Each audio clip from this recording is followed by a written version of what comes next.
Anti symmetric circuit. अब ऐसे जो सर्किट्स होते हैं वो दिखने में ऐसा लगता है कि जैसे व्हीट स्टोन टाइप के हों, बैलेंस्ड व्हीट स्टोन टाइप के हों, लेकिन ऐसा है नहीं। जैसे यहाँ पे जो सर्किट हमें दिख रहा होगा इसमें एक R1 और इधर R2 है, और इस साइड उल्टा हो गया बिल्कुल, R2 और R1। तो इस तरह के जो सर्किट्स होते हैं इनको बोलते हैं एंटी सिमेट्रिक सर्किट्स। अब इनको सॉल्व करने का क्या तरीका है? इनको सॉल्व करने का तरीका वही KVL KCL की मदद से ट्राई करते हैं। अगर यहाँ से आई करंट गई है तो ऑब्वियस सी बात है वापस कितनी आनी चाहिए, आई करंट चलते चलते यहाँ पहुँची तो यहाँ से जाएगी I1, बची कितनी I-I1। अब एंटी सिमेट्री होने की वजह से हम लोग यहाँ पर ये कॉन्सेप्ट यूज़ करेंगे, करंट जिस फैशन में एंटर करती है उसी फैशन में एग्जिट भी करती है। तो देखो यहाँ R1 में I1 करंट अगर एंटर कर रहा है तो यहाँ R1 से भी कितना निकलेगा I1, और R2 से कितना निकलेगा I-I1। अब इससे होता कुछ भी नहीं, इससे हमारे वेरिएबल्स कम हो जाते हैं, इक्वेशंस कम हो जाती है, सॉल्व करने में आसानी होती है। अब जब करंट I1 यहाँ से जा रही है और यहाँ से I-I1 जा रही है तो इस साइड से करंट कितनी जाएगी I1 माइनस I-I1, जो बनेगा 2I1 माइनस I। अब वापस वही कहानी, sign convention, plus minus, current की डायरेक्शन में प्लस माइनस।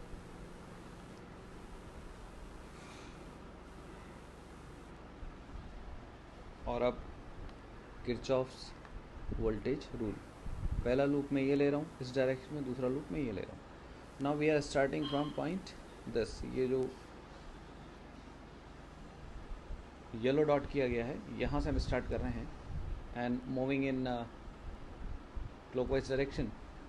तो सबसे पहले हम चलेंगे R1 के थ्रू, तो ये होगा माइनस I1 R1, फिर minus 2I1 minus I into R3, फिर plus I minus I1 into R2 should be 0। Equation number, पहली इक्वेशन तो आ गई यहाँ से। दूसरी इक्वेशन में दूसरे लूप में ले रहा हूँ and we are starting from this point.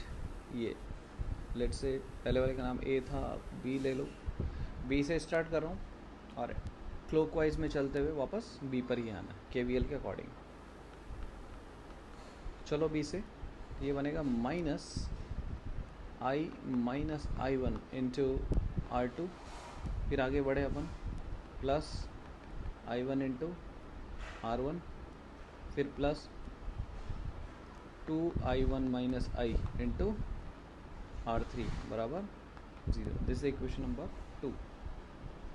अब इन दोनों को सिंप्लीफाई करके हम लोग I फाइंड करने की कोशिश करेंगे, लेकिन एक इक्वेशन और यहाँ मुझे बनाने की ज़रूरत पड़ेगी और वो है लोअर लूप, यहाँ से स्टार्ट होके वापस चलते हुए वापस यहीं आना है। तो इसको भी एक इक्वेशन में ले लेते हैं हम लोग, और ये बनेगा minus I minus I1 into R2, फिर आगे बढ़े हम तो ये बनेगा माइनस I1 R1, फिर आगे बढ़े तो प्लस V, वही KVL लगा रहे हैं हम लोग। Equation number 3, on solving 1 2 and 3 जो I निकल के आता है हमारे पास वो आता है V upon,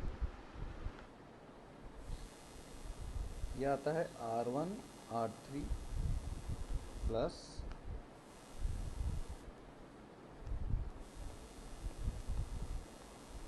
R2 R3 plus twice of R1 R2 divide by R1 plus R2 plus 2R3।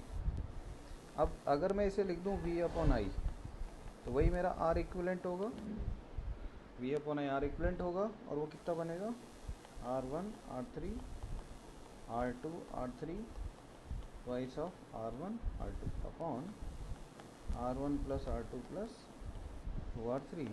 तो आर इक्विवेलेंट जो एंटी सिमेट्रिक आया वो क्या आया, R1 R3 R2 R3 twice of R1 R2 upon R1 plus R2 plus 2R